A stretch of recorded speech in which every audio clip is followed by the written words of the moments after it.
who are blind, have low vision, or another print disability that makes reading, holding a book, or turning a page difficult or impossible. The content is copyrighted by the respective publishers. For more information, please visit us on the web at nfradioreading.org. The Niagara Frontier Radio Reading Service now presents a reading of articles and features from USA Today for Thursday, May 28th, 2026. Your reader for this first hour is Jim Duffy. And beginning with our front page, answers sought after Washington explosion. Aftermath is uncertain after fatal chemical spill. This article is authored by Janine Santucci, staff writer for USA Today. At least one person was killed and several people were injured or unaccounted for after a chemical explosion at a Washington state industrial facility. Authorities responded to the Nippon Dynawave Packaging Company in Longview, Washington at about 7:18 a.m. local time, May 26th, after a tank containing about 900,000 gallons of chemicals ruptured.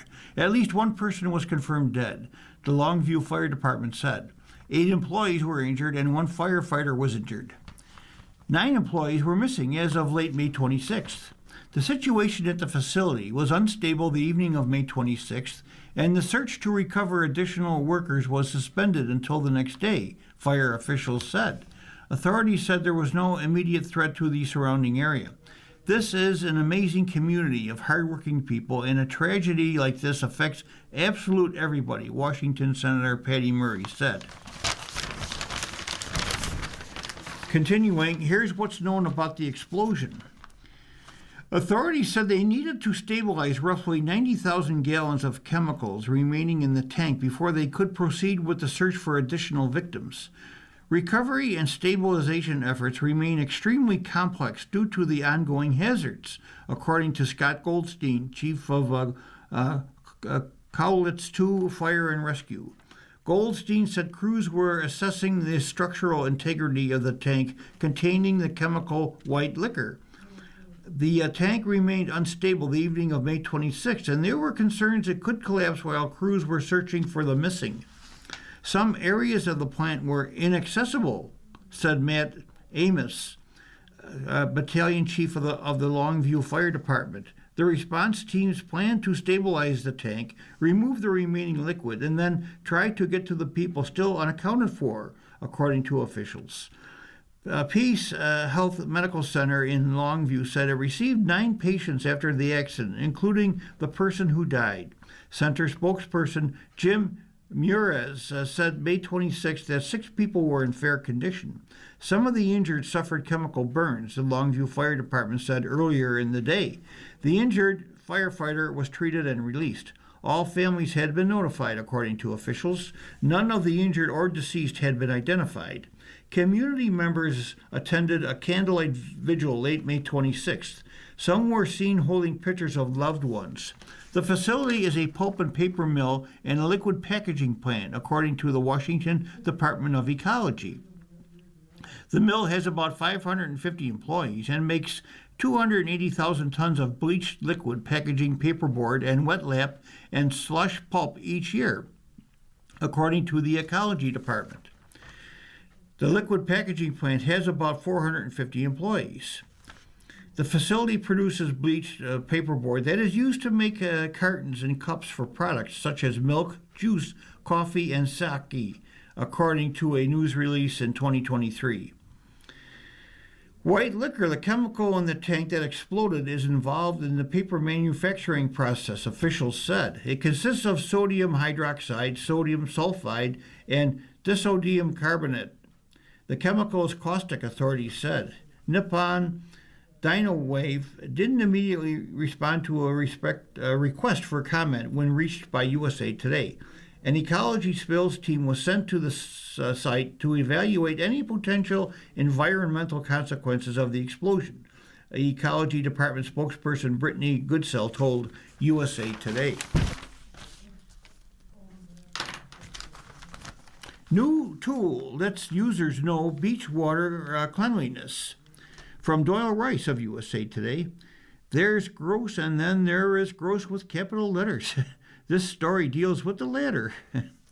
Fecal contamination of our beaches may not be the topic we want to think about, but with tens of millions of people affected by illnesses due to swimming in contaminated water each year, it's something you should not ignore. Now, there's a new tool from an environmental group that you can use to determine the cleanliness levels of your favorite beach as it pertains to fecal contamination. With summer beach trips looming, Environment America's Research and Policy Center is now releasing its Safe for Swimming report about fecal contamination bacteria at U.S. shores, which is often a result of sewer overflows and runoff pollution. The most recent study from 2025 warned that 61% of coastal and Great Lakes beaches tested had potentially unsafe contamination levels on one or more on more days in 2024. The report's homepage includes a newly updated drop-down menu with state links to current beach advisories and closures in each coastal and Great Lakes state. Main cause of contamination? Generally, we know that sewage overflows, runoff pollution, and where relevant, manure from factory farms all contain pathogens that can make swimmers sick, said Abby Longo of Environment America in an email to USA Today. The EPA collects information about causes linked to many, though not all, beach safety notifications and beach closures across the country, she said. The agency's annual beach report includes this data, which is continuously updated as new data arise from the states. According to Environment America, swimming in contaminated water can cause gastrointestinal illness, as well as respiratory disease, skin rash, and ear and eye infections. Each year, there are an estimated 57 million cases of illness in the U.S., resulting from swimming in oceans, lakes, rivers, and ponds. The vast majority of these illnesses go unreported. Contaminated water can also trigger health warnings or closures that interfere with our ability to enjoy the beach. There were more than 7,563 health warnings or closures at U.S. coastal and Great Lakes beaches in 2024, affecting 1 out of every 15 swimming days, Environment America said. The best and the worst?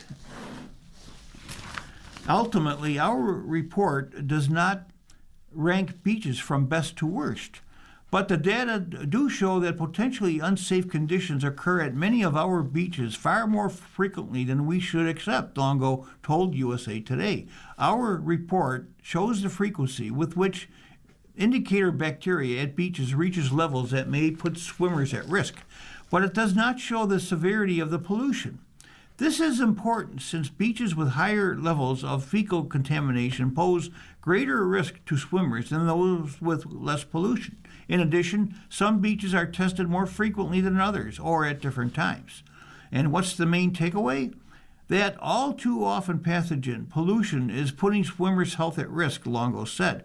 We are urging Congress to increase funding for the Clean Water State Revolving Fund so our communities will have the resources to fix sewer overflows and prevent runoff pollution. Americans rethinking insurance options. Health costs force many to downgrade coverage. From Ken Altucker of USA Today. The expiration of the Affordable Care Act's enhanced subsidies left millions of Americans who wanted to keep their insurance in 2026 with a costly choice. Stick with their mid-tier silver plan and pay a pricier monthly bill, or downgrade to cheaper coverage. An analysis released May the 19th suggests many switch to plans with cheaper monthly premiums, but will pay higher deductibles.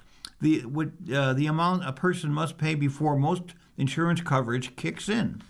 Average deductibles for ACA plans reached $3,786 in this year, up more than $1,000 from a year ago, according to KFF, a health policy nonprofit.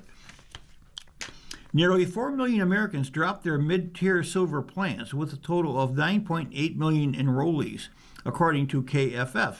Meanwhile, sign-ups for lower-tier bronze plans reached 9.2 million, a jump of nearly 2 million from a year ago. It's still unknown how many Americans have already or plan to drop ACA coverage, often called Obamacare. The Centers for Medicare and Medicaid Services, on January 28th, reported about 23 million Americans signed up for ACA coverage in 2026, down from 24.2 million signups as of January of 2025. But those figures include many who were automatically re-enrolled. If those consumers failed to pay monthly premiums that KFF said increased an average of 58% in 2026 without the enhanced subsidies, their coverage will eventually be terminated. CMS won't report those figures until later this year. About 86% of enrollees paid their monthly premiums in January, according to Wakely Consulting Group. The consultant, which analyzed data from insurers in more than 30 states, estimated ACA enrollment this year would drop 17% to 26% from a year ago.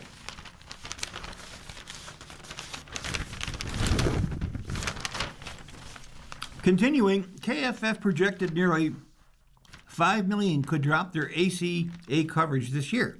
KFF's analysis was based on Wakely's estimates and federal data.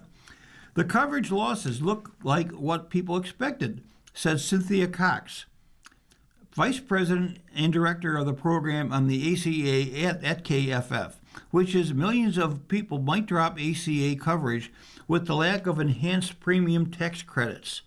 Some ACA critics, however, say another factor might account for enrollment drops.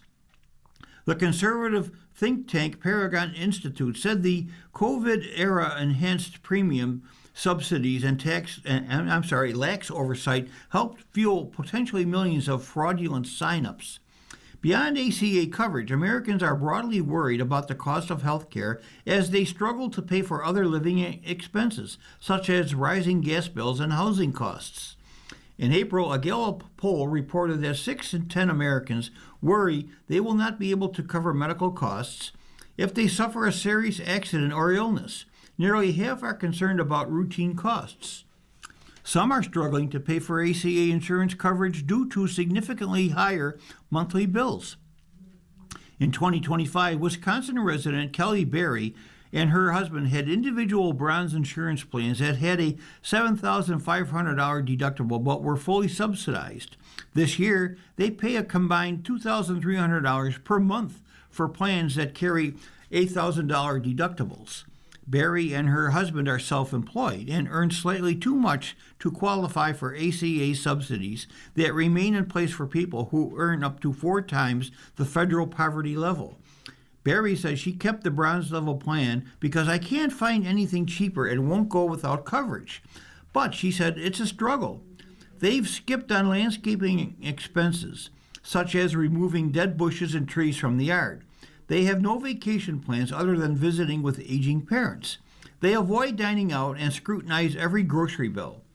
There's no easy way to find an extra $2,300 by cutting expenses, Berry said.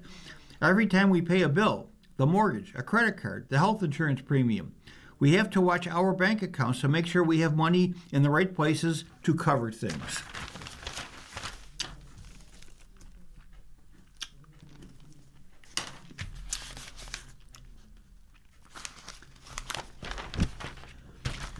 Turning to page 3A of our front section, South Carolina Senate defies Trump, rejects redistricting effort. From Bella Carpentier and Zachary Shermel of USA Today Network. The Republican-controlled South Carolina Senate bucked President Trump on May 26, rejected an effort to draw new congressional districts before the midterm elections. Democrats' Palmetto State victory marked one of 2 small but needed wins on the same day for the National Party, which has lost considerable ground over the last few weeks in the redistricting wars nationwide. While congressional Democrats in Washington remain bullish that they'll take back the House of Representatives in the fall, a series of bruising court decisions has set them back considerably, preventing them from gerrymandering states in equal measure with Republicans. Fueled by Trump and the conservative majority U.S. Supreme Court, partisan map drawing has spread like wildfire, with both parties in Congress aiming to grow and more deeply entrench their footholds in the House. The GOP's push in South Carolina would have targeted the seat held by U.S. Senator James Clyburn, the only Democrat in the state's federal delegation. The South Carolina House passed the redistricting bill last week, but the state Senate held off until May 26th, which was also the start of early voting in the state. In a 26-18 vote, the chamber moved to halt redistricting discussions until the next legislative session. You're listening to a reading of today's USA Today on the Niagara Frontier Radio Reading Service. The time is 15 minutes past the hour. Continuing, though Republican State Senator Richard Cash had previously voted in favor of redistricting, he said the deadline for a new congressional map passed once early voting began. More than 32,000 people already had voted as of 1 p.m. May 26, according to the South Carolina State Election Commission. It's time to conclude this matter, he said. Nancy Mace, a Republican congresswoman running for governor, was not happy with the political punt. South Carolina Senate needs to finish the job, she wrote on social media. Democrat Brad Hutto, the South Carolina Senate minority leader, said the outcome was proof that the rules matter. Carl Allen, another Democrat in the state legislature, commended the Republicans who crossed party lines. We hope to have a South Carolina that is inclusive of all the best interests of all citizens of South Carolina, Allen said. The South Carolina Senate will now be adjourned until June the 10th, when it will be back in session to continue budget debates and discussions on other bills. Lawmakers could also continue redistricting talks then. On the same day as the South Carolina Senate vote, Democrats also gained slight ground in Alabama. A federal court there blocked the state's GOP from eliminating a majority black district and a safe Democratic seat. An appeal is likely in that case. The Alabama ruling represented yet another twist in the nationwide redistricting saga. Yet, as the developments in South Carolina show, not every state has been willing to upend their electoral maps. Last year, the Indiana Senate similarly defied Trump's demand for redistricting to add more GOP-leaning seats in December. Incensed by the pushback from Republicans in the Hoosier state, the president endorsed a slate of primary challengers in response, and 5 incumbents ultimately ousted this year.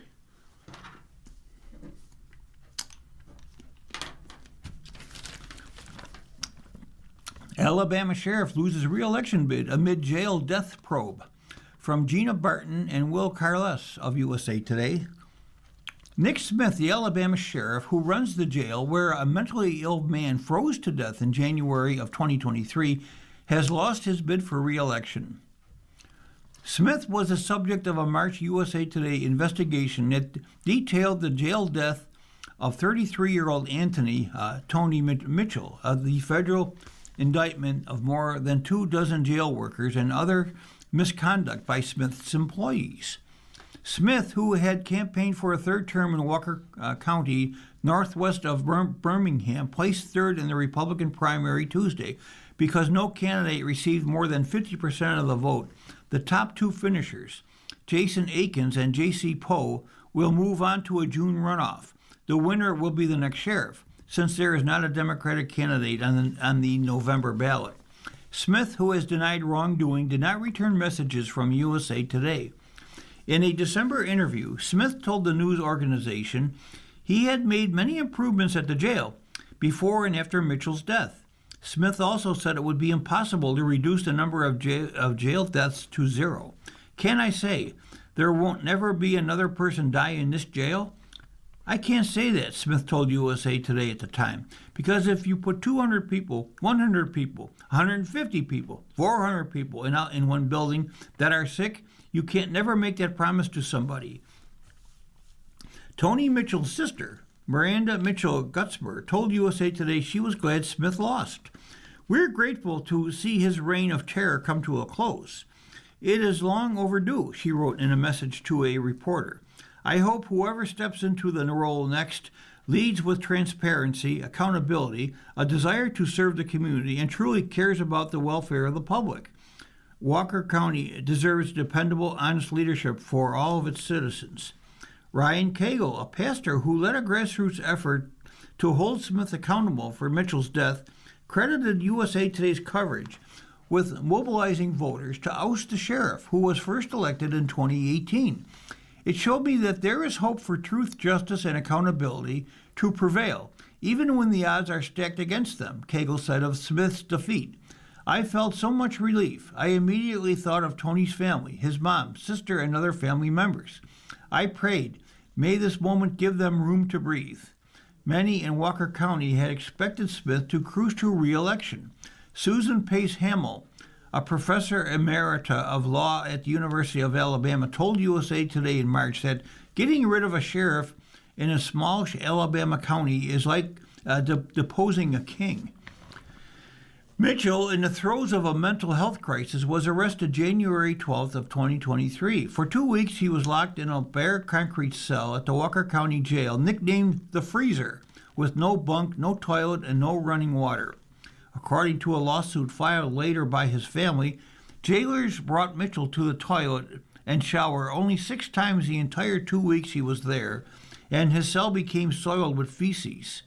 After his showers, he was returned naked and cold to the filthy, freezing cell. On January 26th of 2023, Mitchell finally was evaluated by a nurse who said he needed to go to the hospital. No one called 911. Leaked surveillance video shows jailers shoving him, motionless, into the back of an SUV. He had no pulse when he arrived at the hospital. Along with sepsis, his cause of death was hypothermia. His body temperature was 72 degrees. A federal investigation after Mitchell's death resulted in indictments of 20 Sheriff's Department employees and 5 health care contractors. Smith was not one of them. As of mid-May, 13 defendants had pleaded guilty, admitting they violated Mitchell's civil rights. Another worker entered a guilty plea stemming from a different incident. The local district attorney later filed unrelated misdemeanor charges against Smith for hiring unqualified people. Smith is fighting the charge and has asked a judge to throw it out. A state board has voted to strip Smith of his law enforcement certification. Both Aikens and Poe have promised to improve accountability and transparency within the jail and the Sheriff's Department if elected.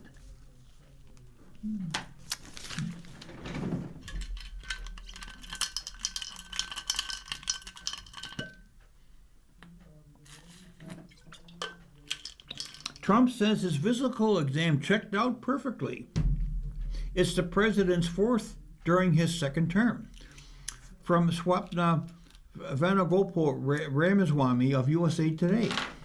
President Trump, the oldest person to be inaugurated as U.S. president, gave himself a clean bill of health, declaring that everything had checked out perfectly after a physical exam on May 26, less than 3 weeks ahead of his 80th birthday. The physical exam, the 4th one of his 2nd term, was conducted at the Walter Reed National Military Medical Center in Washington, D.C. area. It came amid months of public scrutiny around visible bruises, skin discoloration, and swollen ankles. Just finished my 6-month physical at Walter Reed Military Medical Center. Everything checked out perfectly, Trump wrote in a Truth Social post. Thank you to the great doctors and staff. An official letter from Sean Barbabella, the president's physician, was not immediately released. Last April, Trump said he also took a cognitive test and got every answer right. Questions about Trump's health have switched since last summer after he appeared with swelling around his ankles and bruising on the back of his right hand. Then, earlier this year, photographs taken during a Medal of Honor ceremony in March showed discolored skin behind his right ear. The White House said the swelling around the ankles was due to chronic venous insufficiency, or CVI, which occurs when leg veins fail to send blood back to the heart properly. And the bruising on the back of his hand was caused by frequent handshaking and aspirin. Trump later had bruising on his left hand, which he blamed on hitting a table. The discoloration behind his right ear was due to a cream, the White House said, without elaborating on what it was for. President Trump is using a very common cream on the right side of his neck, which is a preventative skin treatment, Barbarella said in a statement provided to USA Today in March. The president is using the treatment for 1 week, and the redness is expected to last for a few weeks. The White House typically determines what data will be released from a president's health exam. Trump is not compelled to release any information, and there is no template for the presidential exam. Trump released only limited information about his health during his presidential campaigns. During the 2024 election, Trump attacked his predecessor, Joe Biden, who was then 81, for his age and alleged lack of vigor.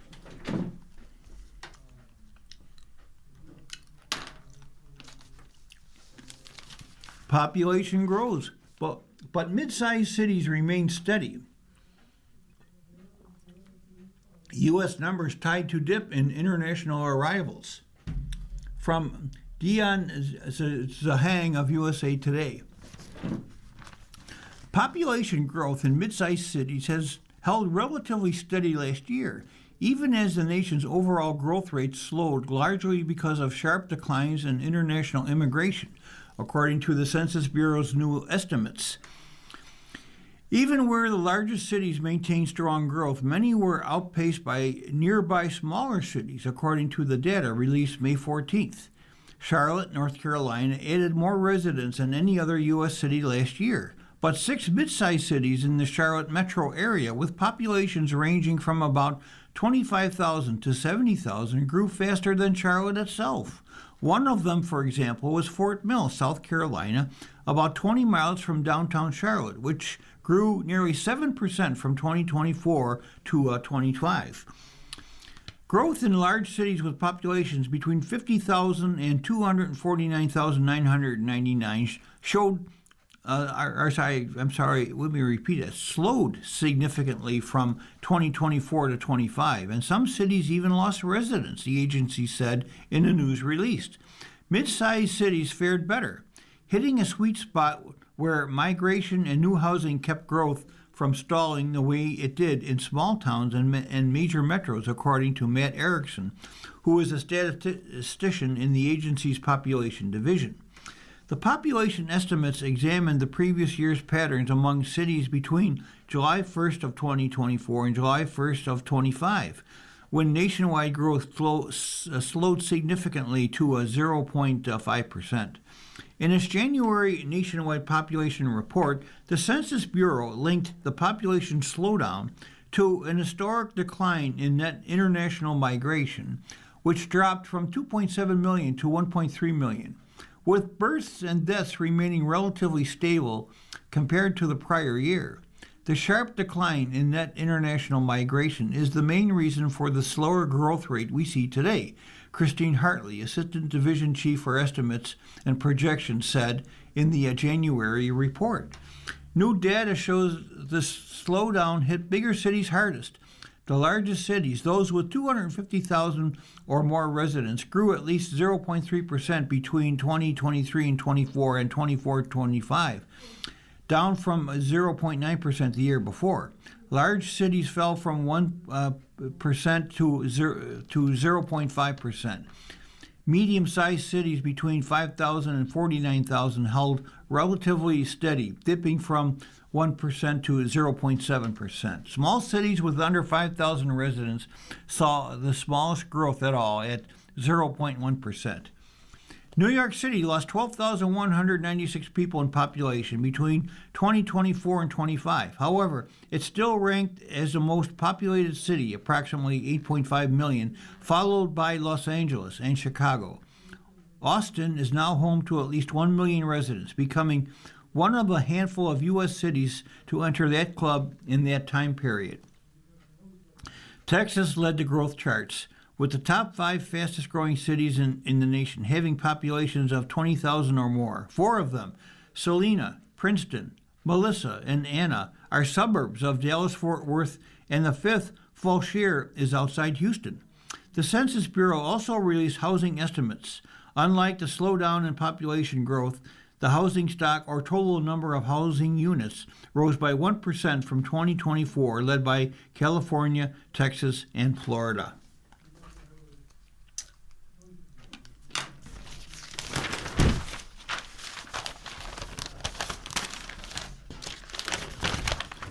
You're listening to a reading of today's USA Today on the Niagara Frontier Radio Reading Service. The time is 30 minutes past the hour. And turning to the life section of USA Today, your HSA could be painful to heirs. If non-spouse inherits it, a tax bomb may await. From Medora Lee of USA Today. Health savings accounts' triple tax advantage make them one of the most powerful savings vehicles for old age. But they can also end up blowing up your heirs' taxes if you plan to leave unspent money to a non-spouse, advisors said. Since HSAs are medical savings accounts meant to help individuals with high deductible health plans save for current and future out-of-pocket healthcare expenses, they don't follow the same rules as other savings vehicles, like brokerage and retirement accounts after death. Depending on who inherits the HSA, it could lose its tax advantage status. All the leftover money would become taxable income to the beneficiary at once, the year you die. We've trained clients to maximize HSAs, fund medical expenses out of pocket, contribute to HSAs, and invest and grow it, said Jamie Eccles, a partner in Plant Moran Wealth Management. Now they have to be trained, and it's time to tap into it. What are the HSA inheritance rules when someone dies? When a spouse inherits the HSA, it remains active and the spouse assumes ownership without consequences. The spouse can make tax-free withdrawals for qualified medical expenses, just as the deceased spouse did. If the beneficiary is anyone else, the HSA loses its tax advantage status the day you die. The account is closed, and the total fair market value of the funds, less any unpaid qualified medical expenses the HSA is used to pay within a year of your death, becomes taxable income to the beneficiary for that year. There's no step-up basis like in a brokerage account or 10 years to empty an inherited retirement account to spread out taxes. Non-spouse beneficiaries become even more relevant considering the increasing number of widows and widowers and people who chose to remain single, advisors said. More than 500,000 men and more than 1 million women were widowed in America in 2022, according to the U.S. Census Bureau. Separately, more than 15 million adults ages 55 and older, or about 16.5% of the population, were childless in 2018, a U.S. Census Bureau report released in 2021 said. From 2018 to 2023, the share of adults under 50 who said they were unlikely to ever have children also rose to 47%, from 37%, a survey of more than 2,500 adults by the nonprofit Pew Research Center showed. And are HSAs worth using? Despite drawbacks upon death, HSAs remain a favorite savings vehicle among financial advisors because contributions are tax-free. Money grows tax-free, and if used for a qualifying expense, withdrawals are tax-free. Companies can also contribute to an employee's HSA. There's no expiration date on when you can withdraw funds for qualified medical expenses you've already incurred, as long as the account was active at the time. So, if you've been paying medical bills out of pocket for years and saved your receipts, you can withdraw that exact amount as a reimbursement from your HSA, tax-free at any time. Even use those funds for a vacation or to make a large purchase.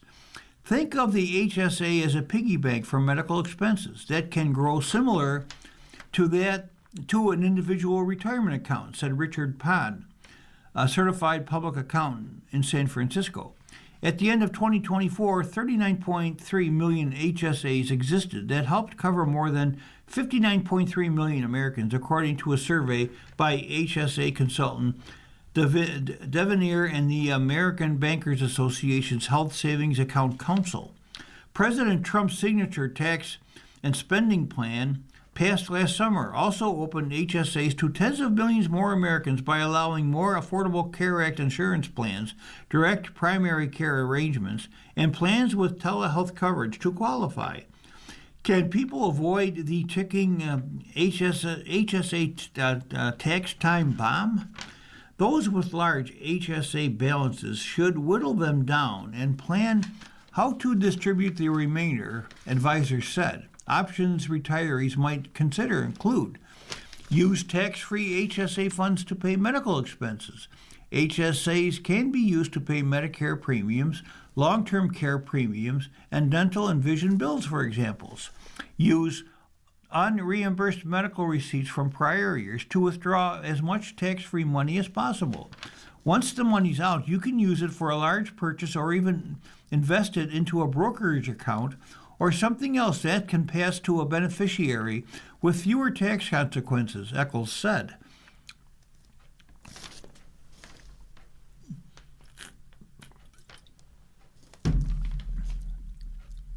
Continuing, if you plan to name beneficiaries, consider who they are, how much they earn, and where they live, said Derek Miser, investment advisor and chief executive at Miser Wealth Partners.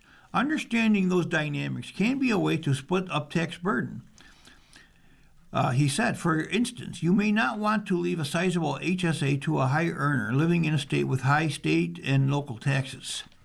If a potential heir is in a high tax bracket but you are not, withdraw some HSA money and pay the taxes if you don't have enough unreimbursed medical expenses receipts to make tax-free withdrawals. Once you're over 65 years old, you can use the money for non-medical expenses and not pay the withdrawal penalty. But you pay the taxes, Eccles said. If your tax rate is low, it may be worth it to save your heir from a tax hit. Naming a charity or donor-advised fund, which is a DAF, as a beneficiary lets the money pass tax-free. Miser said, a DAF provides added flexibility because the money can be distributed over time and to different charities, he said. Whatever you do, always name a beneficiary, according to Eccles. Without one, the HSA will be taxed to the deceased person on the last tax return and won't be able to be used to pay final medical expenses billed after death.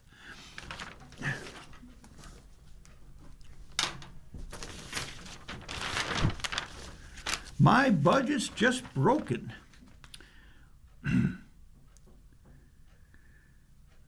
This is authored by Nick Maynard, a senior vice president with Commonwealth. I just did not have enough money for gas. I arrived late. It was humiliating. As transportation costs surge, aggravated by the Iran war, Americans are increasingly tapping emergency savings to cover day-to-day necessities. Data from tens of thousands of employee emergency savings accounts, and the quote above from one such user, come from a company called SecureServe, a provider of the accounts. At the end of March, as energy prices surged, nearly 12% of all employee withdrawals from secure savings accounts were earmarked for use for transportation, a roughly 35% increase over the same time last year. With many Americans living paycheck to paycheck, and with the savings rate near long-time lows, households are in a precarious position. SecureSave co-founder and CEO Devin Miller told USA Today, "What we have found is that it's these little things that trip people up," according to Miller, not necessarily job loss or major health events, but often very mundane items. We get anecdotal stories from people. Okay, I've dialed in my life. I'm driving to work, and I know what that's going to cost and what I've budgeted, he said. It could be just all of a sudden gas prices spike and my budget's just broken now. Prices at the pump have increased dramatically, and consumers were not just ready for this, said Karam Marshall, Director of Climate and Energy Policy at the Consumer Federation of America, a nonpartisan advocacy group. This is definitely directly because of the Iran war, Marshall said, but the war is just one of several causes. The consumer ends up eating the cost. While the war is indeed driving up inflation across the economy, Marshall and other observers say it's just the latest chapter in a years-long cost of living crisis gripping American households. Emergency savings accounts were developed as a solution for soothing over rough patches in household budgets, from the major ones Miller mentioned to the more routine. For folks living on low to moderate incomes in the United States, the overall affordability challenge has been pervasive, said Nick Maynard, a senior vice president with Commonwealth, a national nonprofit focused on financial security. The group has been instrumental in helping design and track usage of the accounts. The car repair, the health care deductible, the child's school uniform, the pet who has a need and not enough insurance coverage. All sorts of emergencies come up, and households plug holes in different ways, Maynard said. What are emergency savings accounts? There are many advantages to accounts like the ones Secure Save offers, Maynard told USA Today. Employees make deposits via their paychecks, so it's an automatic transfer rather than one that must be actively initiated. It also offers what he calls a dynamic process, paying in, using, and then replenishing. That's a more useful and attainable approach to saving than trying to get people to build one lump sum all at once. Funds accumulate in an account designed as savings, so users are reminded to tap into it for small needs, not indulgences. When they initiate a withdrawal, they are asked to describe the reason, although unlike with tax advantage programs like flexible savings accounts, designated usage isn't defined by law. Because the accounts are offered at the workplace, some employers may choose to contribute some money alongside their employees, or at least to encourage their use. Employers including Delta Airlines, AutoNation, and the Fresh Market have taken full advantage of such programs, and their employees value the benefit, according to Maynard. While Americans have had emergency expenses throughout every economic cycle, Miller thinks the despair reflected in some of Secure Save's data points to a key differentiator this time around. My car broke down and I had to take a bus, which made me late a couple of times, one account holder said, when asked why they were tapping funds for transportation. The anecdote and dozens like it reflect what Miller sees as a profound and intense reality. The compounding factor is they miss shifts. When you miss shifts, you make less money. When you make less money, your budget's even more blown up. And that shows how the simple thing of increasing transportation costs and gas prices can have this trickle effect through individual budgets. While many people spoke anecdotally about gas prices in their withdrawal requests, car repairs are mentioned just as often. That's no surprise. The costs of vehicle parts, which come from all over the world, are also increasing alongside the expense of moving them across the globe, according to Marshall. For consumers, the thing that we really worry about at this point is most people don't have a lot of excess money in their accounts, so they can't absorb additional shock.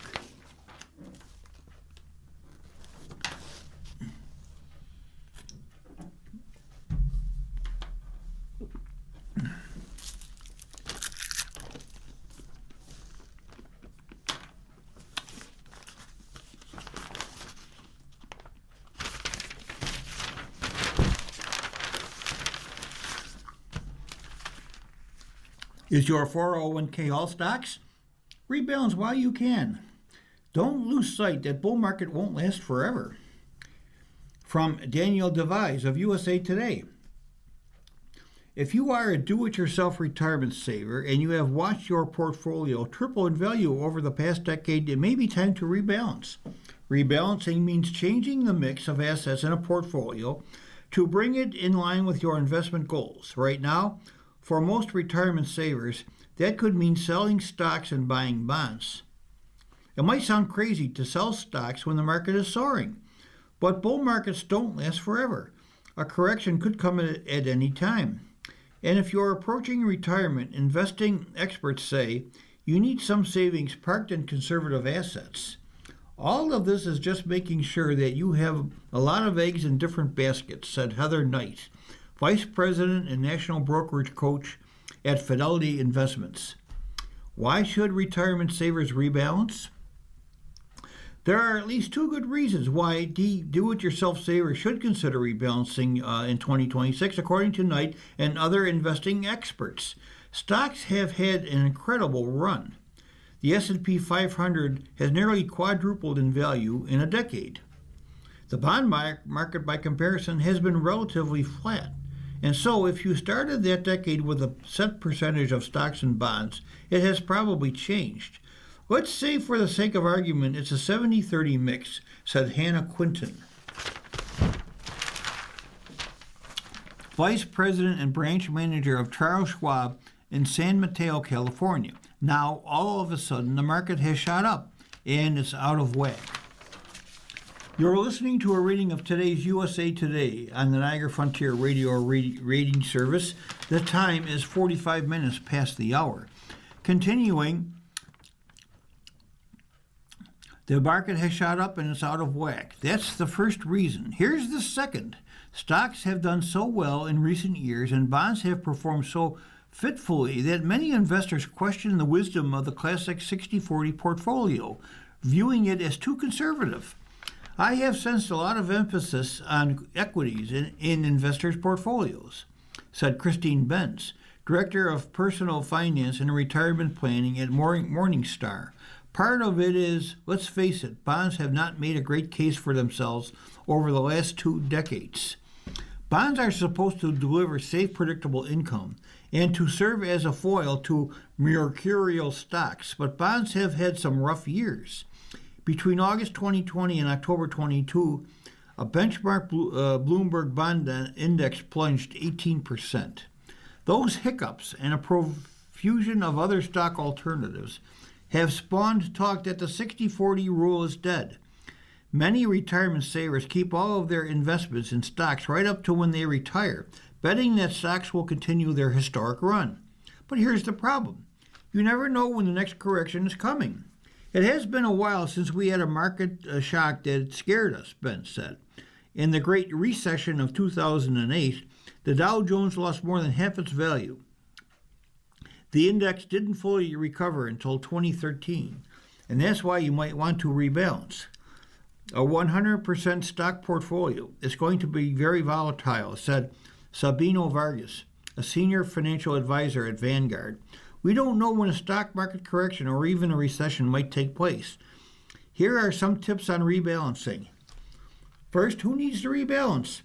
Not everyone needs to rebalance. If a professional oversees your investments, they'll worry about following your investment goals. If your retirement savings is invested in target date funds, rest assured, they rebalance automatically. The same goes for other all-in-one or balanced funds, which maintain a blend of stocks, bonds, and other assets, typically hewing close to the 60-40 mix. If you own any sort of all-in-one fund, it's automatic rebalancing, Ben said, and that's an incredibly powerful thing. How do you set investing goals? Everyone has a different retirement plan and a unique tolerance for risk. Some investors choose the 60-40 portfolio. Others invest entirely in stocks until they're approaching retirement, and only then do they diversify. We always think of 60-40, but the reality is that doesn't match everyone's goals, Knight said.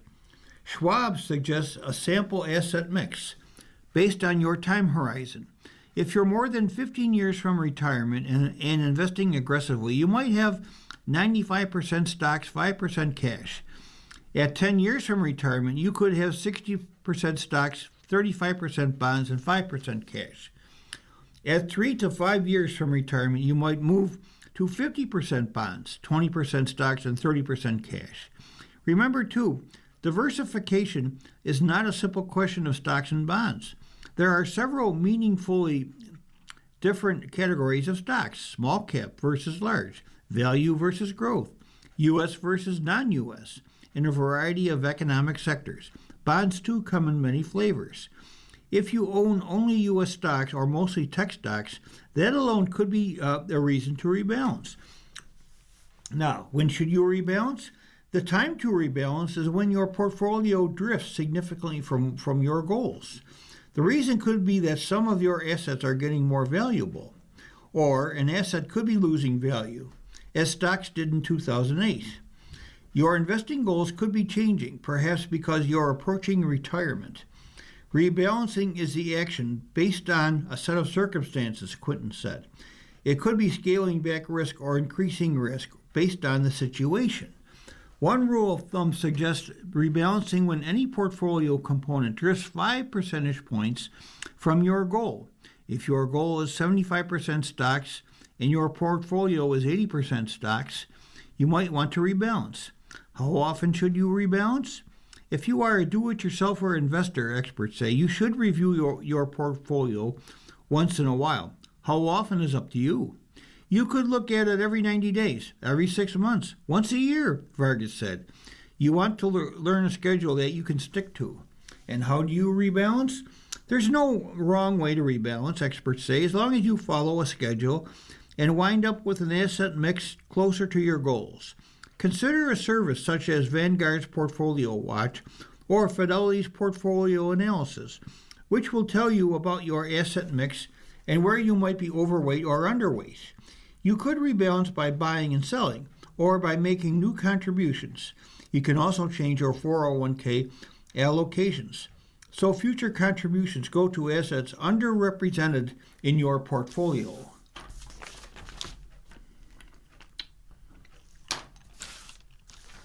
New coin to honor America's 250th from Gabe Harari of USA Today.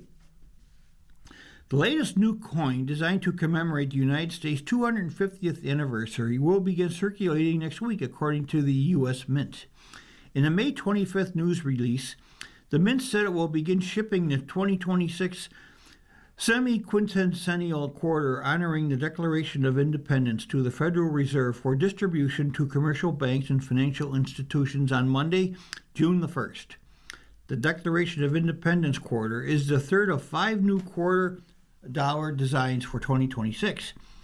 The obverse design features Thomas Jefferson, author of the Declaration of Independence and third President of the United States, with the inscriptions of E Pluribus Unum, which means In God We Trust, and 1776 through 2026. The reverse depicts the Liberty Bell ringing and the bell's crack visible. The inscriptions on this side are the Declaration of Independence, quarter dollar, liberty, and United States of America. What other quarter dollar designs will be in circulation in 2026? The other 25-cent coins that will feature in the semi-quintennial commemoration, include the Mayflower Compact Quarter, the Revolutionary War Quarter, the U.S. Constitution Quarter, and the Gettysburg Address Quarter.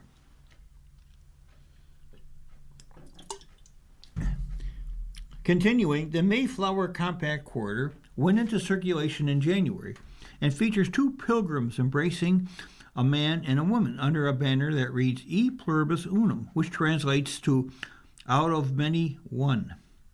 The Revolutionary War Quarter went into circulation in March and features George Washington during the Revolutionary War. The U.S. Constitution Quarter features a portrait of James Madison and has not yet gone into circulation, while the Gettysburg Address Quarter, also not yet in circulation, features Abraham Lincoln on the front, with 2 clasped hands on the back and the inscription, A New Nation Conceived in Liberty. And what other coins are included in the 250th anniversary collection? Other coins being minted for the occasion include a dime with the face of liberty, a nickel with Thomas Jefferson, and a 1776 through 2026 inscription, a Liberty half dollar, and a 1776 through 26 penny. The U.S. Mint revealed the coin designs last December. In a news release, Christy McNally, acting director in the U.S. Mint, said the coin designs depict the story of America's journey toward a more perfect union and celebrate America's defining ideals of liberty. McNally added, "We hope to offer each American the opportunity to hold our nation's storied 250 years of history in the palms of their hands as we connect America through coins. The coins can be purchased directly through the U.S. Mint's website."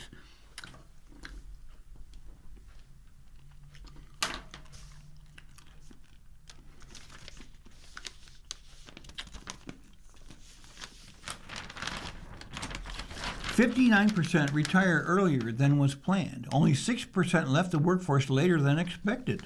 From Daniel Devise of USA Today. More than half of retirees stopped working earlier than planned, according to a new report, and the decision was often beyond their control. The Retirement Risk Survey, released in May by the Society of Actuaries Research Institute, found that 59% of retirees left the workforce before they had expected. Only 6% retired later than expected. The report joins a body of research that suggests most Americans retire earlier than planned. On average, American workers retire at age 62, according to two respected annual surveys of working and retired Americans. One from the Employee Benefit Research Institute, the other from the Trans-America Center for Retirement Studies. Most workers do not plan to retire that early. According to the EBRI survey, the average worker expects to retire at 65. According to Transamerica, 39% of workers plan to retire after 70, if at all. The Society for Actuaries report found that health setbacks were the most common reason for retiring early. The report also broke down retirement decisions for Americans of higher and lower incomes, and the differences were stark. For retirees with incomes under $35,000, the most common reason for retiring early was changes in health status, presumably health setbacks for the worker or someone in their household. Job loss ranked second. Both factors fell outside the worker's control. And for retirees with incomes over $75,000, the principal reason for retiring early was job dissatisfaction. The second-ranked reason, achieving a retirement savings goal earlier than expected. And both of those factors fell within the worker's control. For more affluent workers who retired early, a lot of reasons were less negative, said Timothy Geddes, a managing director at Deloitte Consulting and co-author of the report. You're listening to a reading of articles and features from USA Today on the Niagara Frontier Radio Reading Service. We'll return for more readings after this short break. Your reader for this first hour has been Jim Duffy. If you're listening to this publication online, you're probably using our website, a podcast player like Spotify or iTunes, a streaming service like Siro, or a smart speaker. Did you know that we now have a dedicated app that can be downloaded to any mobile device, like a smartphone or tablet, for free? App users can conveniently access our live stream and any episode of our podcast easier than ever. To download the app, just type NFRRS in the search window in the Apple App Store or in the Google Play Store. Contact us anytime if you have any questions by calling 716-821-5555, extension 5. Thank you.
continue now with our reading of articles from today's issue of the USA Today.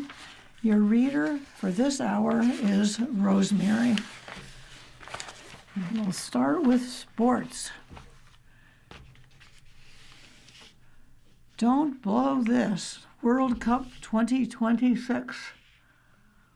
American men's squad needs deep World Cup run. Quarterfinals or bust. That's the reality for the U.S. men's national team at this World Cup. Untimely injuries, tough opponents, unlucky bounces, it doesn't matter. If soccer is ever to be considered a major sport in this country, the American public needs proof the USMNT is gaining on the rest of the world. Excuse me. That means making a historically deep run in the tournament that begins June 11th and upsetting a world powerhouse or two along the way. A run like that catches the attention of the entire country, not just the folks who own a Messi jersey. Argentina, Barcelona, PSG, or Inter Miami are all acceptable. Can tell you who Tyler Adams is and know the difference between the Champions League and the Premier League. A run like that gets people talking about soccer and wanting more of it. A run like that gets kids to stick with soccer beyond ill kickers and gives the USMNT a player pool that is talented enough, top to bottom, to match up with France and Argentina and Spain. A run like that eventually gets the United States a men's World Cup title.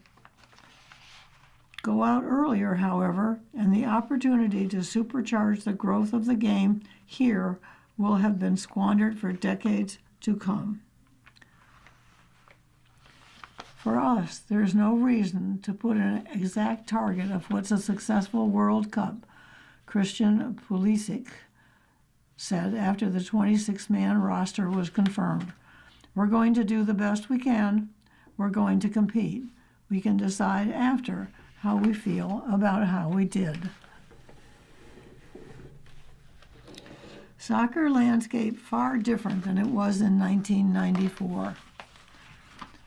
It doesn't exactly work that way. This is only the second time the Men's World Cup has been in the United States, and it's been 32 years since it was last year in 1994.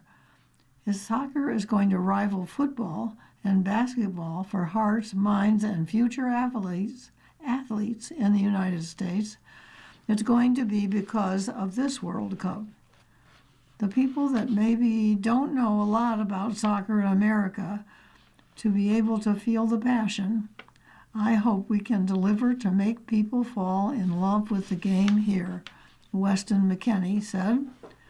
To be clear, the United States has made tremendous strides towards becoming a soccer nation since that 1994 World Cup. There are both men's and women's professional leagues, and both are thriving. The U.S. is producing players who are not only good enough to go to Europe, they are starting at the biggest clubs and playing in the continent's biggest competition. Most important, soccer has carved out a space in the sporting landscape beyond the traditional hotbeds. Soccer jerseys are as ubiquitous as NFL and NBA jerseys, and it's easier to watch the EPL than out-of-market NFL games. But the whole point of bringing the World Cup to the United States, then and now, was to get soccer on equal footing with basketball and football. For that to happen, the USMNT needs to show it can go toe-to-toe with the world's best. something it has yet to do despite having more talent than ever before. Excuse me. Little for USMNT to show from World Cup. Since ending a 40-year absence from the World Cup in 1990, the Americans have never gone further than the quarterfinals. And that lone Elite Eight appearance came back in 2002. So long ago, Landon Donovan was on his first head of hair. Now, there's no shame in the occasional round of 16 exit. Argentina had one of those in 2018 and came back to win the World Cup title 4 years later. But the knockout stage needs to be your base, not your ceiling, as it has been in the USMNT's last 3 World Cup appearances. Equally concerning is the USMNT's performance against the world's top teams. The Americans opened this year with shellackings from top 10 teams, Belgium and Portugal. They lost 5-2 to Belgium and 2-0 to Portugal, and neither game was as competitive as the score indicated, especially considering both were played at home. These were not one-offs either. The Americans haven't beaten a European team in 4+ years. They have one win against then number 9 Mexico in November 2021 in their last 15 games against top 10 teams. It's no longer enough simply to get to the World Cup or to get out of the group stage. It's about time the USMNT started making some noise. Excuse me. Expanded tournament should help USA men's team. This World Cup, the first to be played with 48 teams, is set up for the USMNT to have success. In addition to the top 2 teams in each group, the 8 best third-place teams make the knockout rounds. That means that unless they botch the group stage, the USMNT should be the better team in the first knockout round game, maybe even the first 2. The USMNT also will have the entire country behind it when it starts play June 12th against Paraguay. There are few things that unite Americans quite like athletes who have USA on their chest, and the rowdy receptions for this roster reveal was a sneak peek at the kind of enthusiasm that will greet the USMNT in Los Angeles, Seattle, and beyond. Why not us? USMNT coach Mauricio Pochettino asked. I think it's important to really believe. In sport, the first thing is to believe and then to work really hard to try to earn what you want. American people know it's about the dream. It's about doing the impossible. What if they don't? If the USMNT struggles or makes an earlier than expected exit, people will tune out. Oh, the diehards will still watch the World Cup, and casual observers might check in to see how Messi, Ronaldo, and Mbappe are doing. Mbappe. But the moment will have passed. This golden opportunity to make soccer America's game will come to a screeching halt, and it will be decades before there'll be another. No pressure or anything, USMNT. Just know that the future of soccer in the United States is riding on you. That's pretty heavy. Excuse me. There's no Flores ruling a game changer. There's no guarantee that regardless of how good a defense Brian Flores develops, the Minnesotan Vikings could win a Super Bowl with the number 1 ranked unit in the league. no guarantee that he will ever land another job as NFL head coach. Sure, Flores, 45, interviewed for the top jobs with the Baltimore Ravens and the Pittsburgh Steelers during the most recent hiring cycle, but we're talking about the NFL. Black coaches were 0 for 10 during the 2026 cycle and 1 for 17 in landing the most prominent coaching jobs over the last 2 cycles.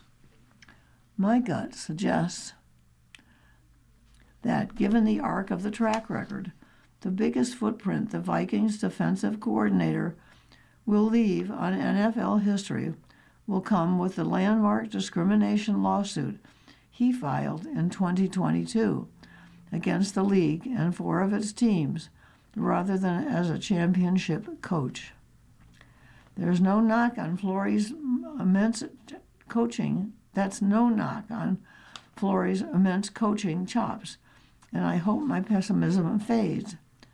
Prove me wrong, NFL. Yet, having witnessed so many black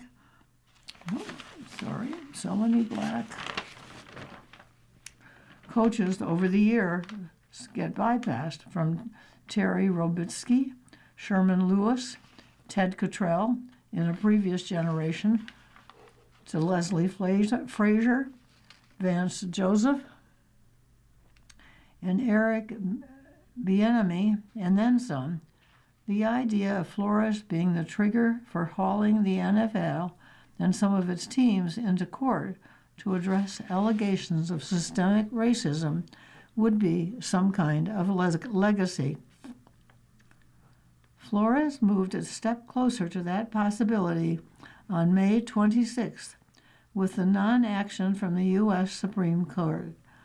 The High Court revealed that it won't review the NFL's appeal of a lower court ruling that allows Flores to pursue his case in open court with the class action suit, joined by plaintiffs Steve Wilkes and Ray Horton, rather than being forced into an arbitration with NFL Commissioner Roger Goodell empowered as the potential arbitrator.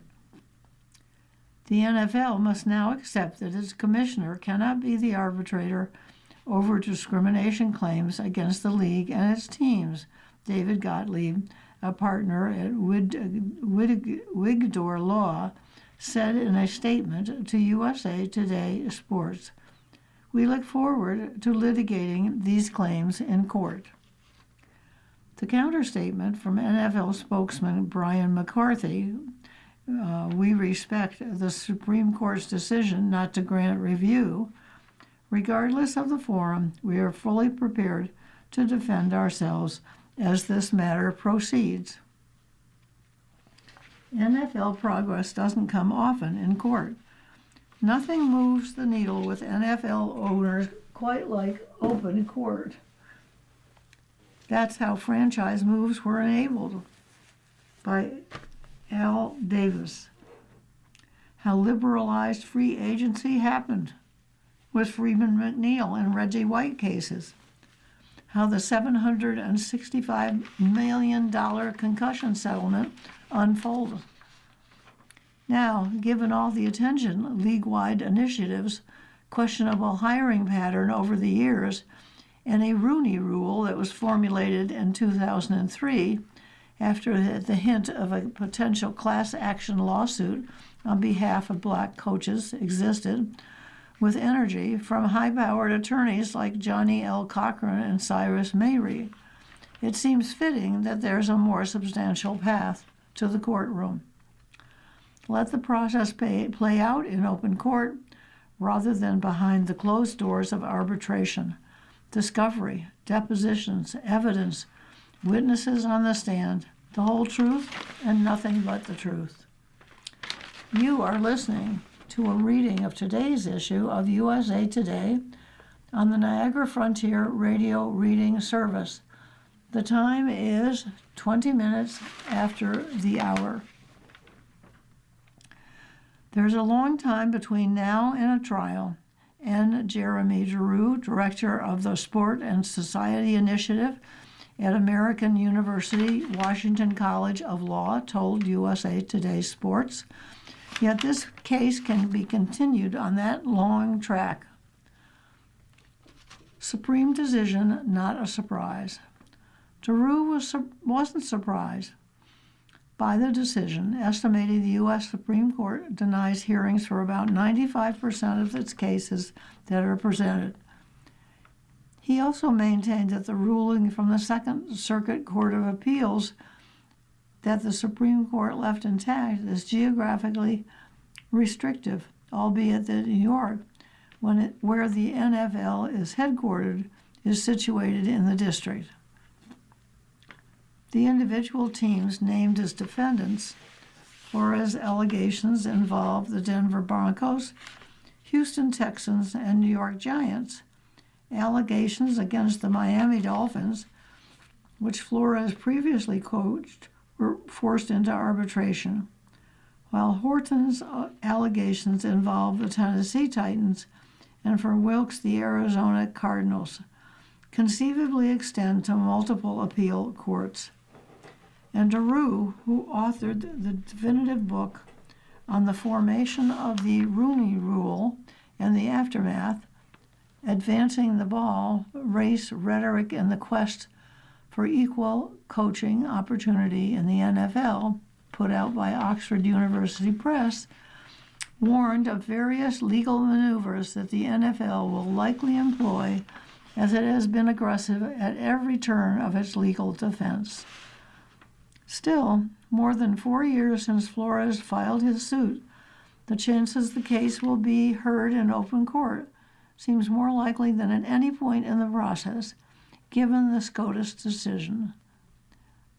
Flores' case includes his allegations that the Giants conducted a sham interview with him in 2022 after the team had already decided on Brian Daboll as its coach.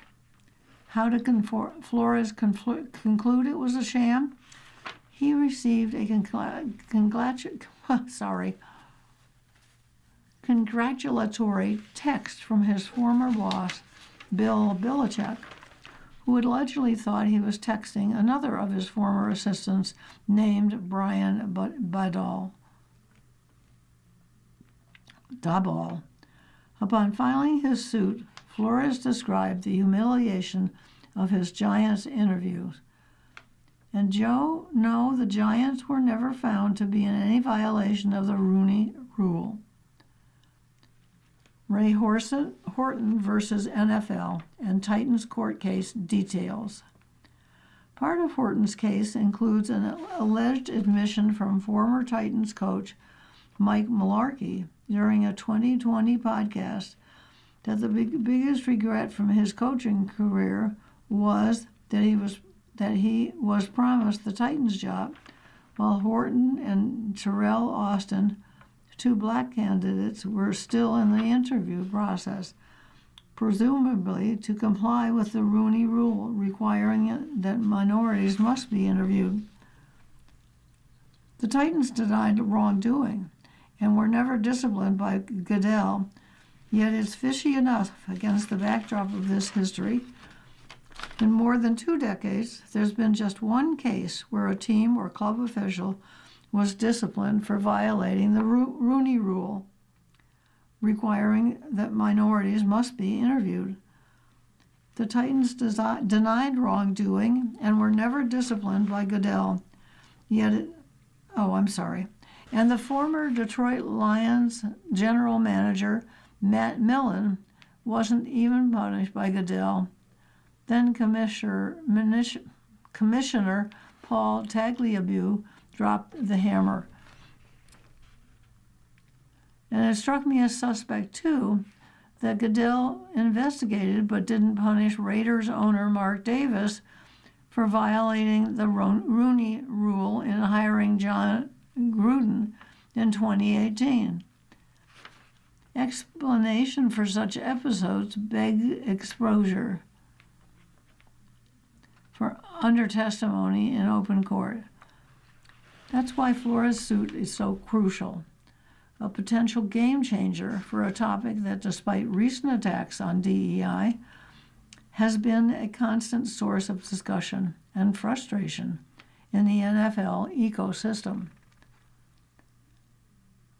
As so many other measures to facilitate equal opportunity stalled, somebody from the coaching ranks had to courageously take the battle against the NFL to court.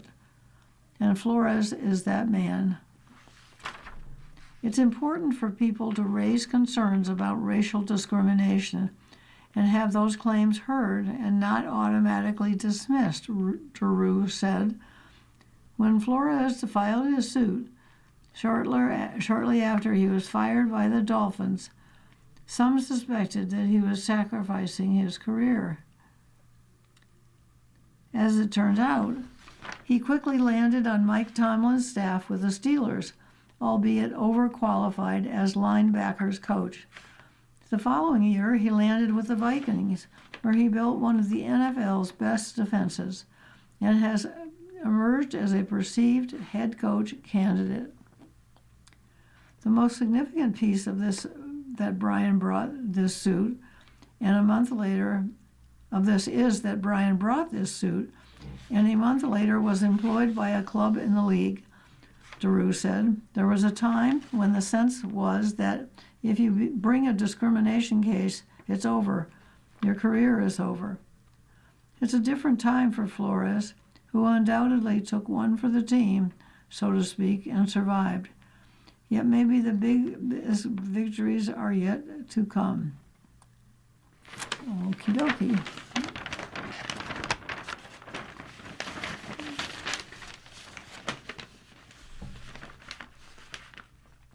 And then we have SEC's latest problem, Solving 101. Go it alone. The problems couldn't be more clear. The answer now quickly coming into focus. If you want something done, you better do it yourself. I've said this for a long time to our president, Georgia football coach Kirby Smart said May 26th, if we can't find rules that everybody plays by, then we should play by our own. And then, as the first day of the SEC spring meetings in this Gulf Coast resort town ramped up, Smart left a stink bomb the size of the state of Texas for all of college sports to deal with. I'm not afraid to break away and say that our conference is strong enough to go out and play, he said. By itself, head-to-head, with its own rules and its own playoff, with its own calendar and enforcement, pay structure and player movement, and clutched your pearls, baby, maybe even its own collective bargaining agreement with the players.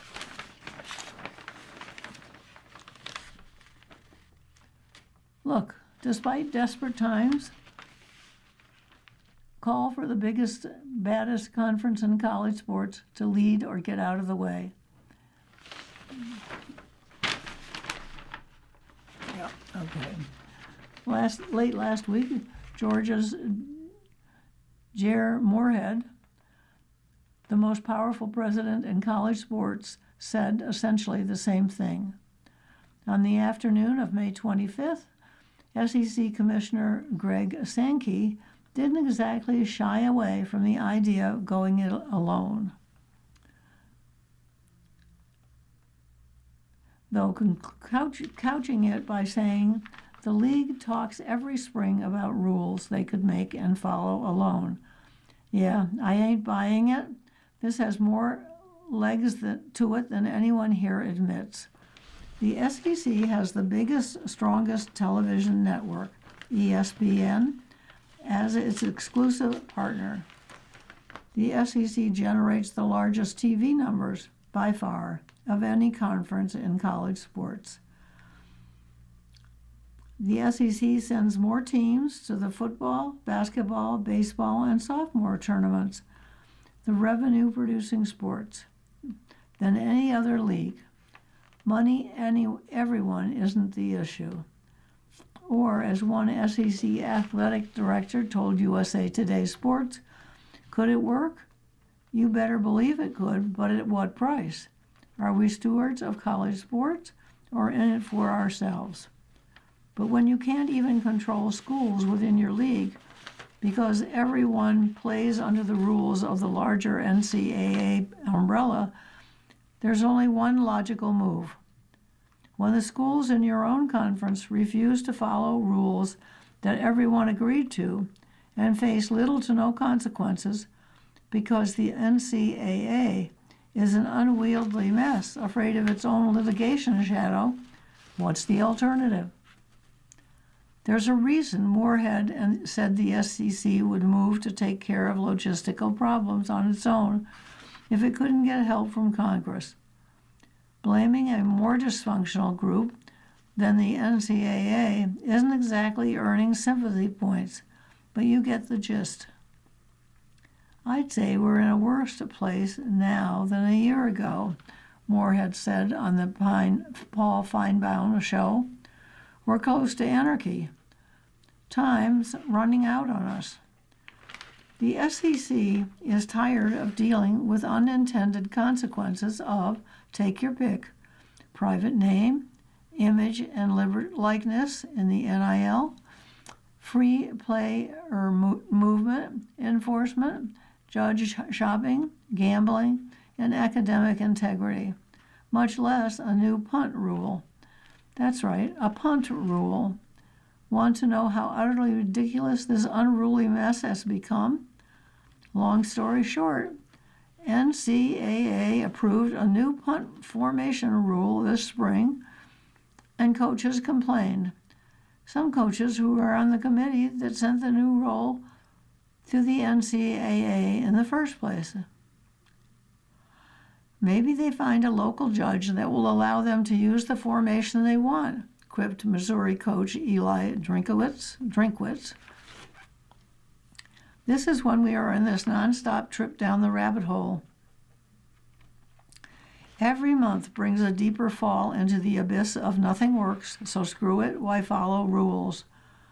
But if there is an SEC breakaway, rules are set, enforcement is clear, and if you want to be part of the most successful conference in college sport, you follow our rules, period.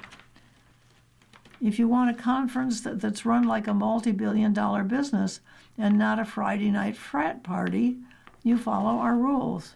And if you don't, you're punished quickly and efficiently, and multiple infractions result in expulsion, because there's always someone willing to take your spot. The days of the NCAA pandering to everyone and prioritizing no one are over. You can't shop for judges to avoid rules. You can't recruit players enrolled in another school. And you can't circumvent a salary cap or a collective bargaining agreement.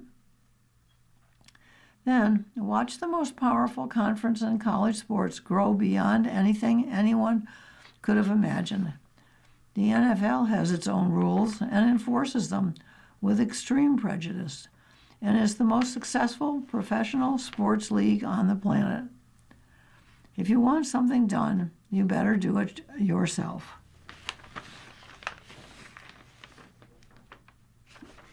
Okay.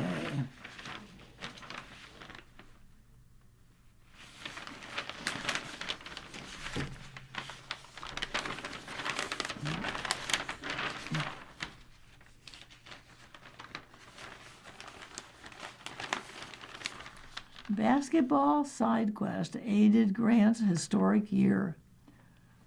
UCLA softball slugger Megan Grant welcomed Kiki Rice back to Los Angeles with a show. With her former UCLA basketball teammate in attendance, yes, you read that right, Grant hit her 39th home run of the season, May 17th against South Carolina, to extend her NCAA single-season record during the NCAA softball tournament. The next day, Grant's home run total extended to 40 with a walk-off grand slam.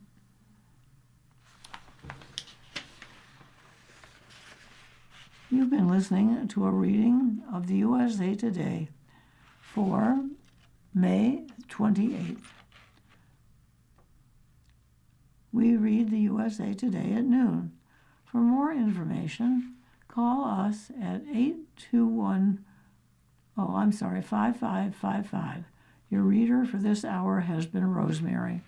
We aren't done yet. I am so sorry. We are taking a break. You're listening to a reading of today's issue of USA Today on the Niagara Frontier Radio Reading Service. The time is 36 minutes after the hour, and we will switch to Life.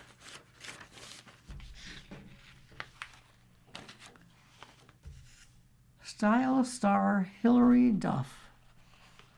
This is what fashion dreams are made of. Hilary Duff turns head in a sultry early 2000s inspired number at the 2026 Music Awards on May 25th. The singer and actress, 38, walked the red carpet in a metallic chainmail gown with silver stilettos. She kept her accessories light with dangly earrings and dainty rings so that her dress could do the talking. The Lizzie McGuire alum presented the New Artist of the Year award, marking her first time at the ceremony since 2005. The appearance came amid Duff's return to the spotlight with the release of her latest album, Luck or Something. Nate Bargatze draws on Life for Breadwinner. Nate Bargatze has had a rocket strapped to his back, performing his stand-up comedy in front of sold-out crowds, writing a book, hosting The Enemies, Saturday Night Live, and his own game show, The Greatest Average American. And now headlining a movie. But put him in front of the power players on Shark Tank, and he feels the nerves of the moment. In his new comedy, The Breadwinner, in theaters May 29th, Bargatze plays a married car salesman who hilariously tries to take over caring for the house and his 3 children when his wife, Mandy, hits it big on Shark Tank. Bargatze, 47, wove bits of his stand-up act and real life into the script. For example, he watches the TV show at home with his wife, Laura, and 13-year-old daughter, Harper. And for the movie, the comedian wrote a scene where he and Moore had to do a real pitch in front of the sharks. There are so many nights that we've just been eating dinner, watching Shark Tank, and then now you're going down this tunnel, Bargatze recalls. They're all there, and it feels like you're under pressure. Even though you're like, I wrote what you said, you still feel like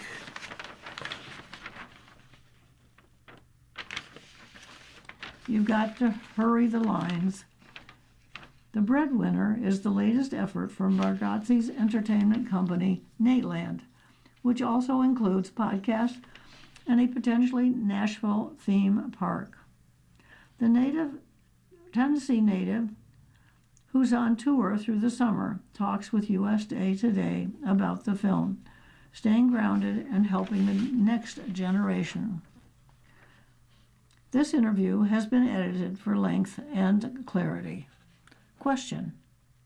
You've pretty much blitzed all corners of pop culture recently with your comedy specials and hosting duties.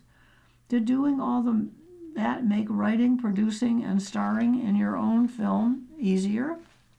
Answer. It did help. You become a jack of all trades in a way and learn how to do a lot of things differently. You've just got to commit to it and go all in. That's something I learned on NSL. If I'm going to look silly, go big. Doing a movie, there's a lot of stuff you do that's funny, but no one's laughing. You're like, dude, am I terrible at this? So it was nice if you could see the camera crew chuckling a little bit. They did a very great job being like, no, dude, everybody was laughing outside. Whether they lied to me or not, I don't know, but they at least made you feel good. What's one real thing you included in this movie that maybe you still can't believe actually happened to you? We have in the trailer the one about not knowing my daughter's school. That was pretty real. It doesn't always make sense, the school they're going to. She went to middle school, and you're like, yeah, but that school's way over there. This school is right here. Why would she not go there? And then I would kind of forget, because her elementary school was very close to our house. I also had a joke where literally a teacher called me asking for my daughter's bus number, and I didn't even really know what that meant. You've had all those cool opportunities. What keeps you grounded? I live in Nashville, and that helps. I'm with my family a lot. I'm with a lot of my friends from high school, and we live in a cul-de-sac. Even though there is country music and all this kind of stuff around Nashville, you go back home and you're going to our daughter's softball game. Excuse me. When I first started touring, we moved back to Nashville just because I wanted my daughter to be able to have a normal life. You figured it wasn't going to be that normal, but how close can we get? Just going back home, that's been the biggest thing. No matter how much chaos you do, I can come back and take my daughter and my nieces and nephew out to an escape room. With traveling and a busy schedule, what do you do to make sure you stay the best dad and husband you can be? It's a lot of FaceTime. Usually I'm home during the beginning of the week, and then you go out on the weekends. It's hard to balance it. They come out and meet me. Like when we made this movie, we made it in summer in Atlanta, and so they were able to come down there and stay. The hardest part, too, is kids get older. They get busy. They kind of have their own stuff going on. So it's just trying to be at as much what's going on, as much stuff as I can, just really knowing what's going on. We talk every day, we talk every night. You're on tour now. If your movie career takes off, do you see yourself pulling back from comedy some? After this tour, I'm going to take some time off and hopefully make a couple more movies. And then I'm going to have to see where I am at right then. I don't think I'll ever quit stand-up. Touring at the level that we were touring, I don't imagine myself doing that as much. I definitely know one more tour for sure, and then I want to see where this movie thing goes. I've got a lot of stuff that I'm trying to build with Nateland, and I want to be able to find the next stars or help develop talent as they come up. I wanted to be famous the day I started, but it did not work out that way. But I've done a lot of things, and so you definitely want to help younger people and be able to give them advice as they go on their own journey.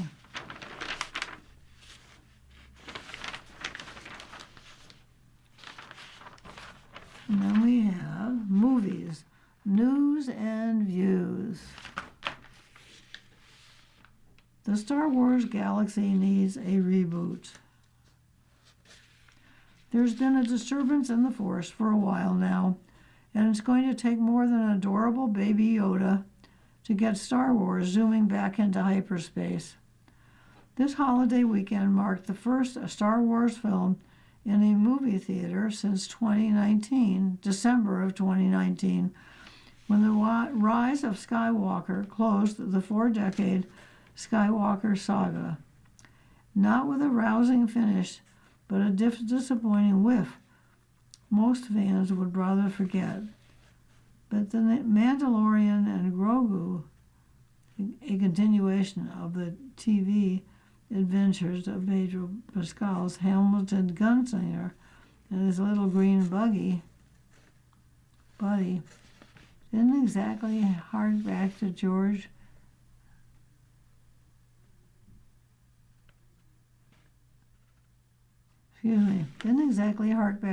Lucas's box office smashing heyday. The new movie's $100 million 4-day opening, according to studio estimates, marks the weakest start for a Star Wars movie released by Disney, just a hair lower than the Memorial Day opening weekend of 2018's Solo: A Star Wars Story. Where does the mega-popular galaxy far, far away go from here? Star Wars likely will never be what it once was, though that doesn't mean that it can't explode with something fresh and new, as it did nearly 50 years ago, especially under new management. Star Wars has seemed to be in disarray for a while, and in recent years become more of a TV franchise than it has a movie one. When Rise of Skywalker hit theaters with a thud, Disney was early in its run of The Mandalorian, the first Star Wars live-action TV series, which had introduced a child that looked a whole lot like a wise Jedi Master we all knew and loved. His name hadn't yet been revealed as Grogu, which is why Baby Yoda became a thing.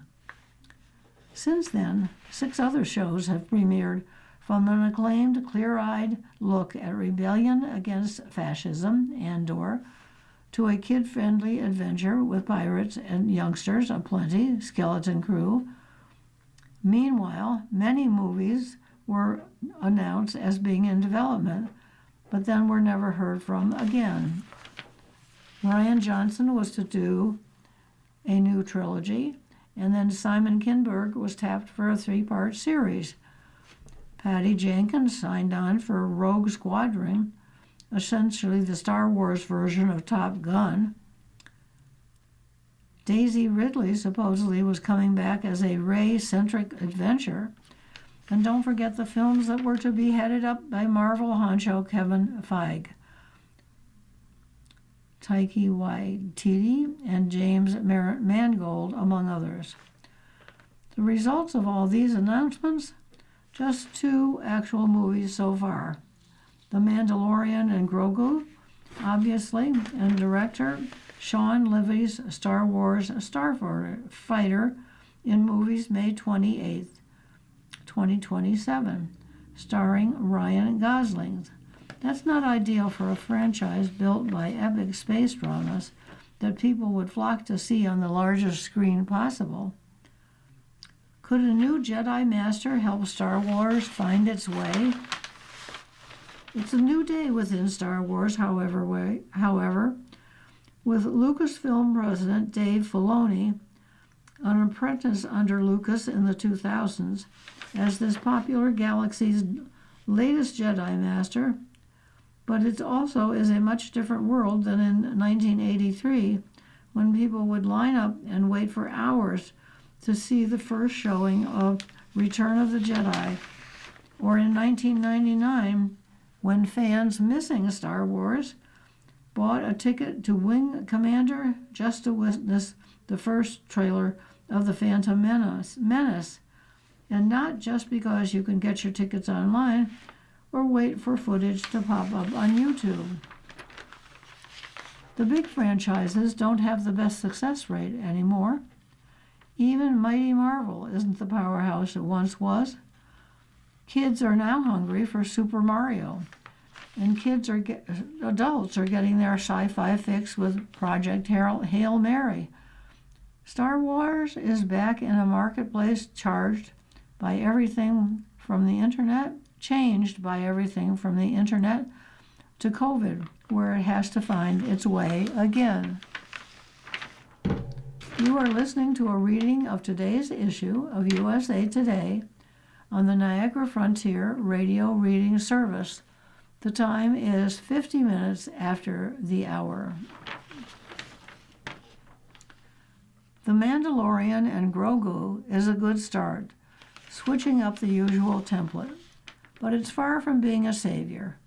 Essentially a compressed season of the Mando show, it's a fun and creature-filled pulp adventure with a big heart, but lacks the high-stakes spectacle and grandeur of good guys blowing up a Death Star or 3, while Grogu is good for pushing merch and Burger King meals.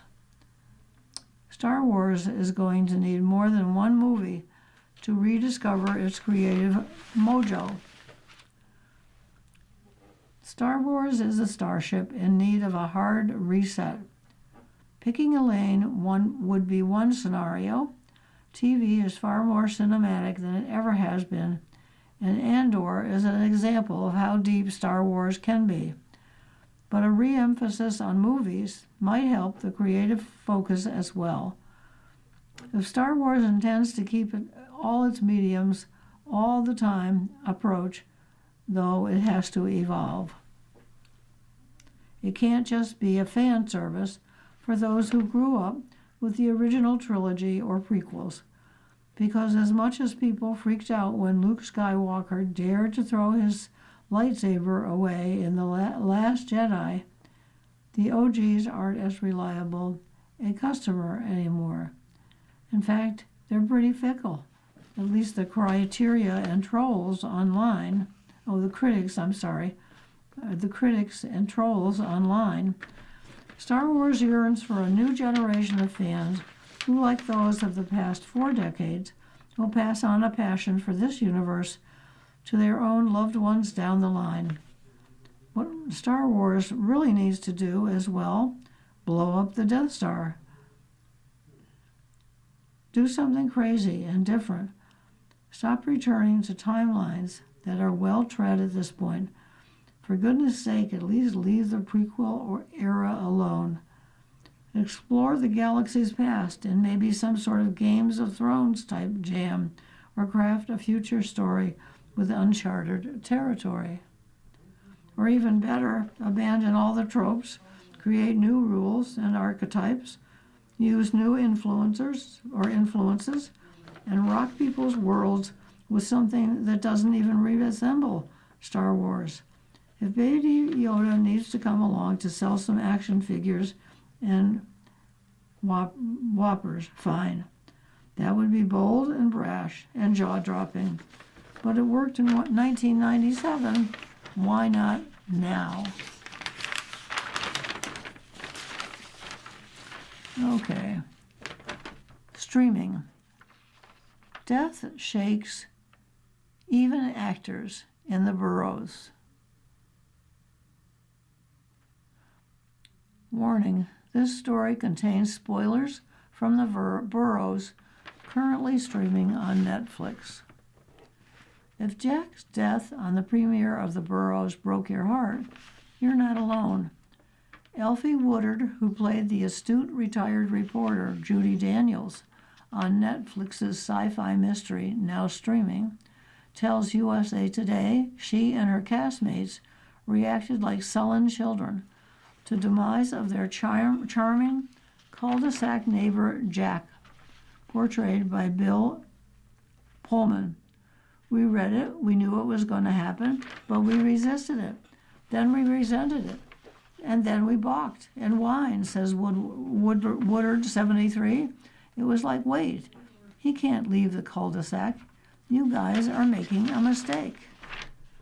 Pullman is a light and grounded person at the same time, she says. What he gives to us as a fellow actor, it was tough.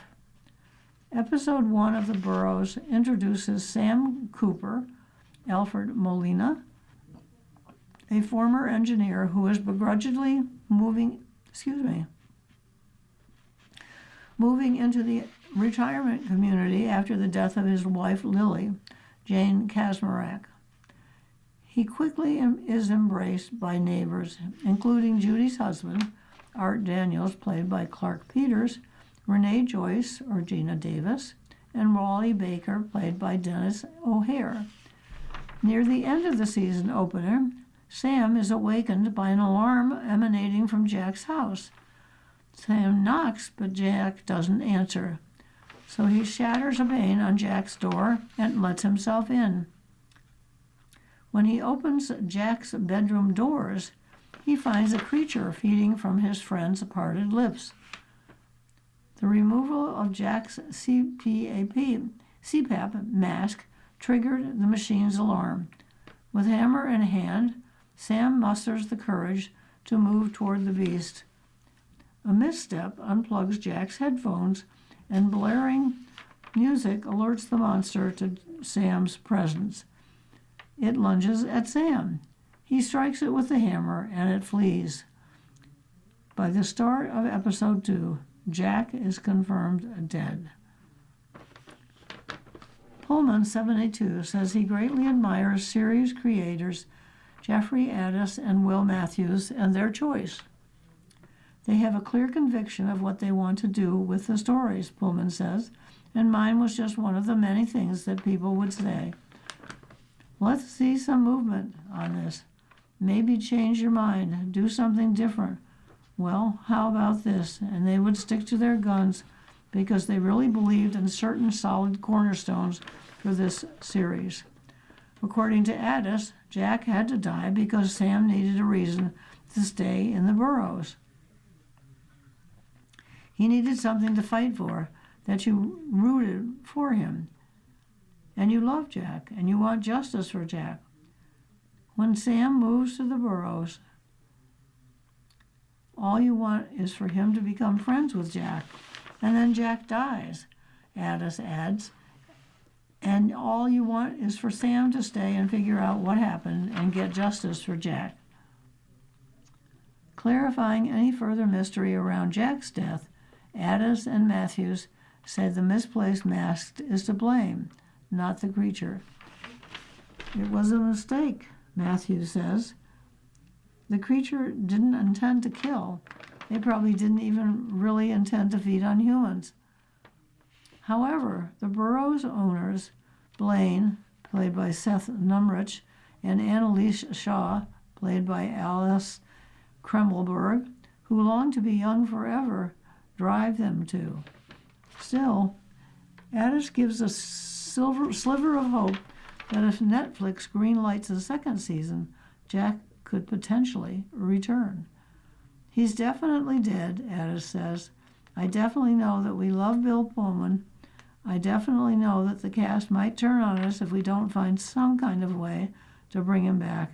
And some amazing things happen in the burrows. We'll see what we can do.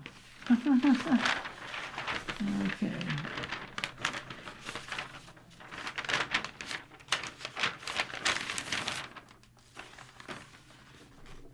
American Music Awards. Surprises and throwbacks light up the night. Usually Taylor Swift can be counted on for a memorable moment or a meme during an awards show. But the American Music Awards' most winning artist in history, who earned 8 nominations with no wins during the 2026 broadcast, skipped the ceremony. Even sans Swift, the 52nd AMAs, which aired live May 25th from MGM Grand Garden Arena in Las Vegas, produced a handful of highlights, musical and otherwise. Queen Latifah steered the show for the first time in 31 years when she joined Tom Jones and Lorrie Morgan as co-hosts. Here's a look at a few of the night's most notable moments. Billy Idol accepts Lifetime Achievement Award.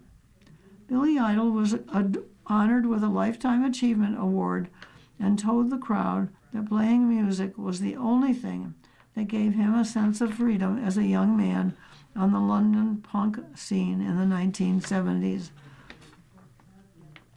He also shared some wisdom for hopeful musicians. To any kid out there, if you love music, any music, if you're inspired to create that sense of freedom and pursue a life of art, pick an instrument, find out who you are, and be at it. Idol followed his speech with a blazing renditions of Eyes Without a Face and Dancing with Myself. And longtime collaborator Steve Stevens shredding guitar solos beside him, and had the audience, many of whom were even born during Idol's 80 peak, bopping in the aisles. Carol G receives first International Artist Award since Houston. A gracious Carol G accepted the International Artist Award, which last was given to Whitney Houston in 2009, and recognizes an artist whose music and cultural influence has resonated globally. In introducing Carol G, John Legend noted of her 63-date stadium tour this summer, "This isn't just a fan base, it's a movement." The Colombian superstar accepted the honor moments after performing Latina Forever and Tropicoqueta in a signature belly-bearing outfit. God allows me to have the most incredible experience in my life, Carol G said.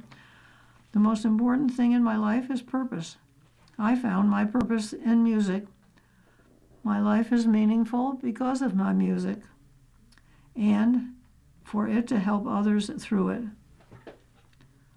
Legend then surprised her with the award for the Best Latin Album for Tropicoqueta.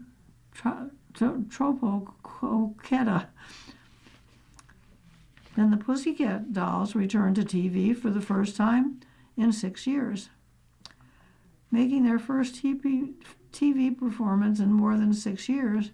The Pussycat Dolls gave fans a glimpse of what they will miss on a now-canceled summer tour. With the charismatic and now Tony-winning Nicole Scherzinger leading the trio in her skin-tight red latex, the group's medley was filled with defiant sass. Flanked by fellow dolls Ashley Roberts and Kimberly Wyatt, Scherzinger proclaimed with a wink, "We're back." The limber threesome rotated through dance calisthenics in a medley that included the 2000s hit Buttons, When I Grow Up, and Don't Cha. During the latter, the Pussycat Dolls headed into the audience for fans to sing along with Don't Cha, before briefly ceding the spotlight to Busta Rhymes, who fit the motif in a red beaded inspired outfit as he spit one his famously nimble must be one of his famously nimble raps. Then we had Darius Rucker, and Fergie reunites with her friends and brothers in Black Eyed Peas, and Somber sets fire to the rain on Homewrecker. You've been listening to a reading of USA Today for Thursday, May 28th. We read the USA Today at noon. For more information, call us at 821, it has to be 716-821-5555. Your reader for this hour has been Rosemary. Coming up next in the Niagara Frontier Radio Reading Service, you have episode number 4 of 1929 by Andrew Ross Sorkin. Following that, at 3 o'clock is The New Yorker, and at 4 o'clock, a re-airing of today's Buffalo News. Stay with us for these readings and more.